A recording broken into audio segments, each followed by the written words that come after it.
Hello, guys. How are you? I'm here to give you an update about the blog. I know everybody was expecting that we would get started um, in March, and I apologize.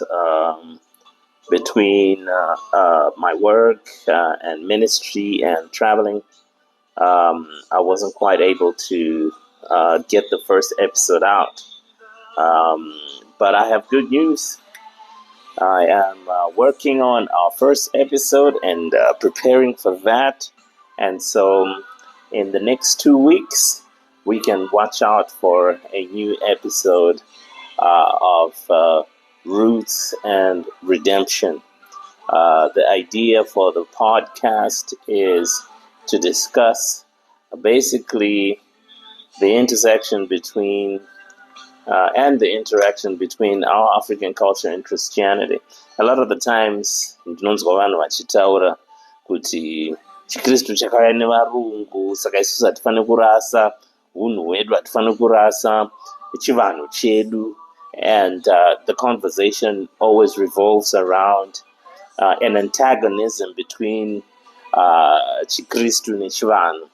And the basis for that antagonism that I see from my African brothers and sisters is the premise that Chikristu chakauya nevarungu and chakauya nevarungu along in the boat of a colonial agenda.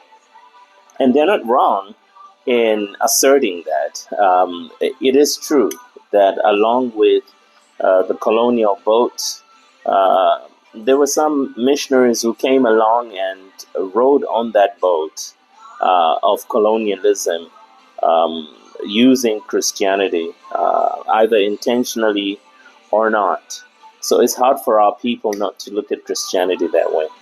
But the reason why I feel these conversations are crucial is because it's important to realize that our interaction with Christianity did not come first with the colonizers when they came. Christianity was on the African continent before it was in Europe.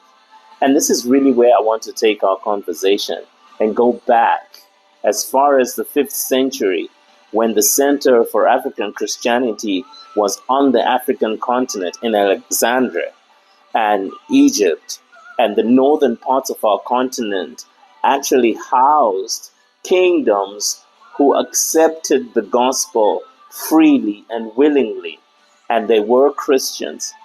And when you look at the migrations of African peoples, the great Bantu migrations from around East and Central Africa right down here, there's no way. In fact, we have evidence that that people who had accepted Christianity, who were distinctly African, came down and settled down here.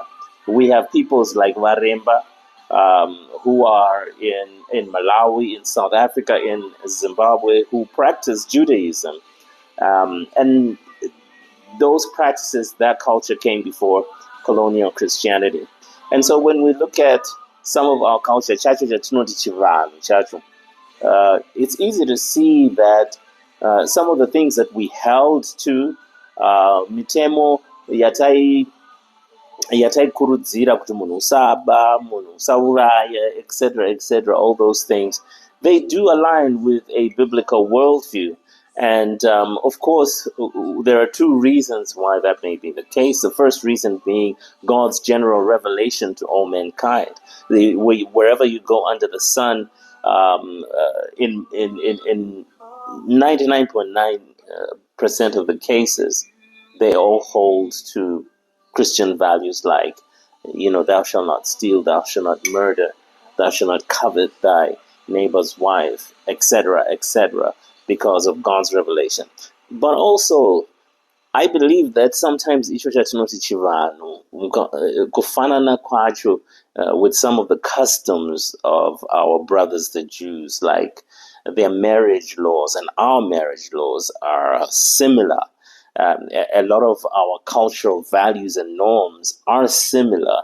Could it be that this is because we've interacted with Christianity as a culture centuries ago willingly and accepted it willingly into our lives? So the very thing that we think is an antagonist of our culture may be a kin of our culture.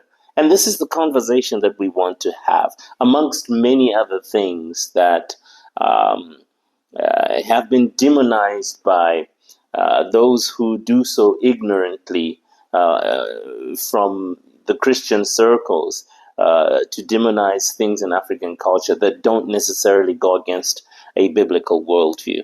And so, yes, our conversation is going to be touching on a lot of that. And my stance is to be Christocentric, not Afrocentric, not Eurocentric, but I believe the center of it all should be Christ.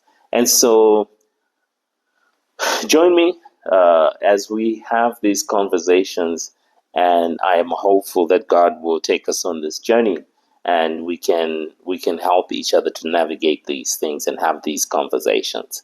So until next time, we'll definitely catch up with you.